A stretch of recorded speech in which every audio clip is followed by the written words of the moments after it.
Voy a centralizar esta intervención en tres cosas diferentes. La primera, para la biblioteca del Colegio Santo Tomás dejo algunos de mis libros. Una novela que se titula Viaje a la Claridad, que ganó el premio Ciudad de Murcia en España, que se refiere a una muchacha muy joven que sufre el proceso tremendo de la violación y que es capaz de perdonar y de tener a su hijo. Lunela, que es una historia muy hermosa de una niña pequeña que empieza a soñar con su madre muerta en un accidente y hace un viaje por la imaginación hasta encontrarla y vivir con ella lo que no pudo vivir en la realidad. Los hijos del viento, una novela que cuenta el atropello de que han sido víctimas nuestros abuelos indios desde el momento de la conquista, cómo les han ido quitando su tierra poco a poco hasta negarles el pequeño espacio de los resguardos y cómo las compañías multinacionales petroleras han acabado con su tierra para buscar petróleo. Y El hombre prueba a Dios, una novela polémica, controversial, beligerante, combativa, que me ha traído una serie enorme de problemas con las diferentes religiones del mundo. Las fronteras del alma, una antología de mi poesía a través de muchos años. Y finalmente, no el último de mis libros, porque eso sería mal agüero, sino el más nuevo, el más joven, que se titula El duende de la guarda, y que es una serie de fábulas para adolescentes de 10 a 90 años.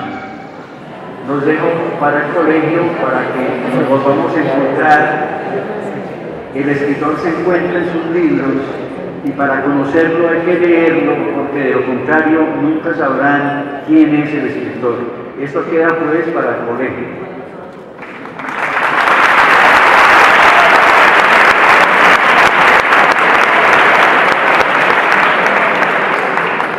Antes de hablar de la versión que han hecho los diferentes cursos sobre 4 de mis libros, quiero hacerles unas pequeñas consideraciones sobre qué es un escritor.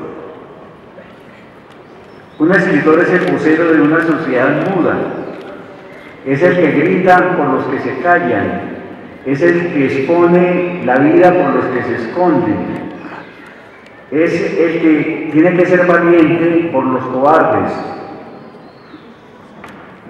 El escritor es una oreja permanentemente abierta para todo lo que oye, para todo lo que se dice a su alrededor, para todo, inclusive para todo lo que se calla. Es el único voyerista socialmente aceptable, el que puede mirar por el ojo de la chapa, el que anda curioseando en la vida de los demás, el que se mete en lo que no le importa. El escritor puede ser un peligro porque es un testigo de su tiempo, y un testigo puede ser muy molesto. Generalmente en los procesos penales a los testigos se les calla comprándolos o matándolos, pero el escritor no puede tener miedo. El escritor tiene que decir la verdad, cueste lo que cueste y pase lo que pase. Y esa verdad afecta a los intocables, afecta el gran poder del Estado, el enorme poder de la religión, el gran poder de la sociedad. El escritor los cuestiona a todos, no se calla nada, dice las cosas que hay que decir. Puede que el escritor no cambie una sociedad, porque no tiene el poder en sus manos para hacerlo, pero pone las bases para que esa sociedad cambie. Entre los libros de Charles Dickens, que denunciaban la manera como se atropellaba la infancia desamparada, y la promulgación de unas leyes que protegían realmente a la infancia, pasaron 30 años. Entre la denuncia que hizo Emilio Solá en el caso Dreyfus sobre la justicia penitenciaria francesa, pasaron también 30 años para que empezara a solucionarse. En estos países del tercer mundo puede pasar mucho más tiempo para que la justicia solucione todas las injusticias que se cometen diariamente. El escritor denuncia, el escritor acusa, es un fiscal. Ese es el papel del escritor. Y a través de los libros que yo he publicado, he sido eso, un testigo de esta época, de este país, de esta situación de violencia. Al escribir sobre la guerra no se está haciendo una apología de la guerra, por el contrario, se está haciendo una apología de la paz. Hay que mostrar la guerra con todos sus horrores para que aprendamos a amar la paz. Hay que mostrar la violencia con toda su tragedia infinita para que buscamos los caminos de la solución.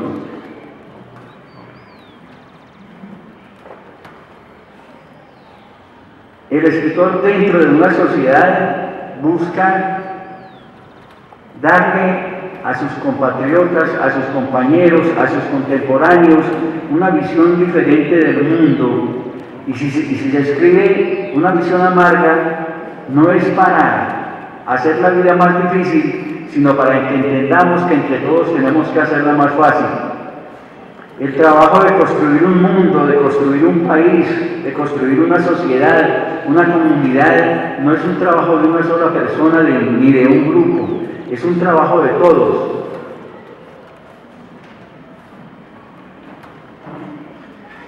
Lo que ustedes hicieron con los 4 libros que leyeron me pareció muy interesante. Es una visión nueva de los libros y en realidad cada libro conmueve a cada lector de una manera distinta y le comunica una reacción diferente y eso es saludable.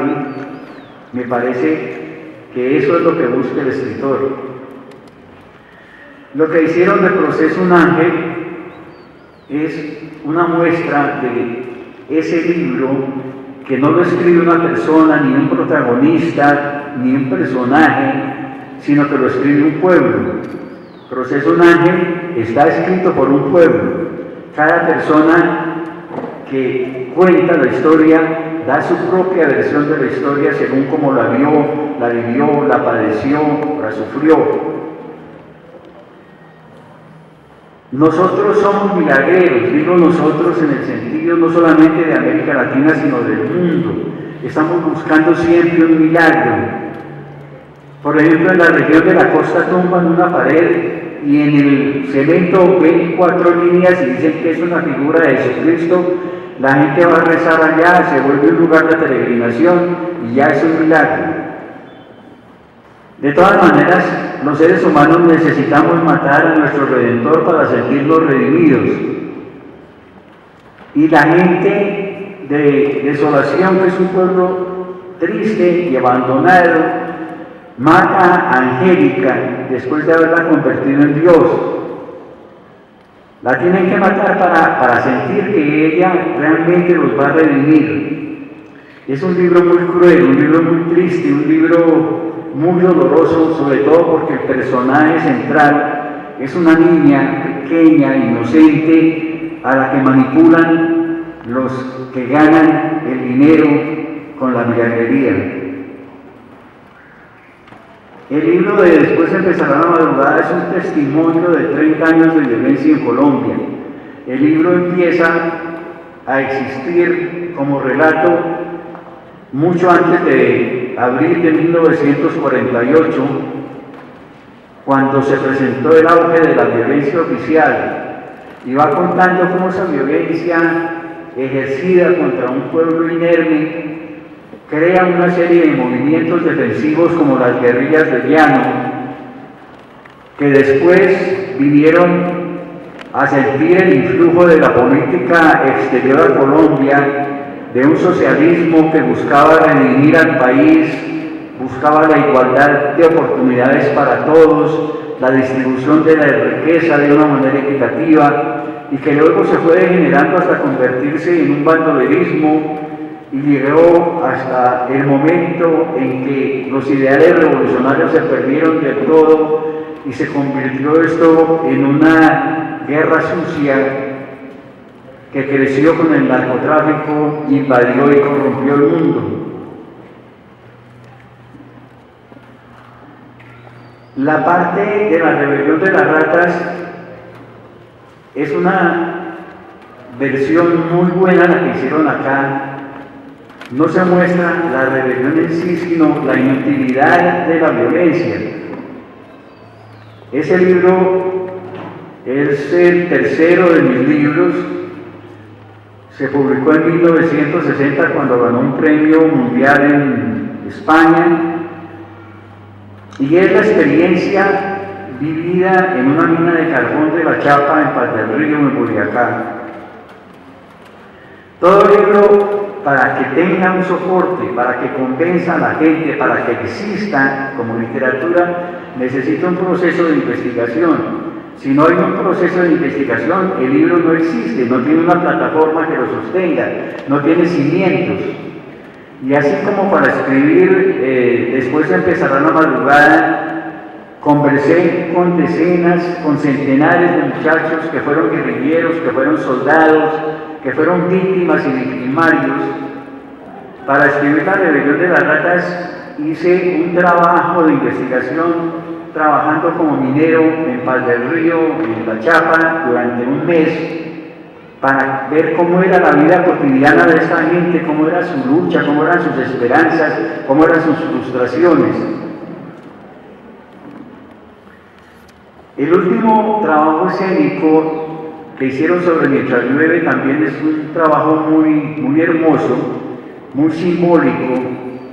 Mientras llueve es la historia de una injusticia cometida por la justicia cuando condenaron a Celina Franco Valdivia a una pena por un delito que no había cometido.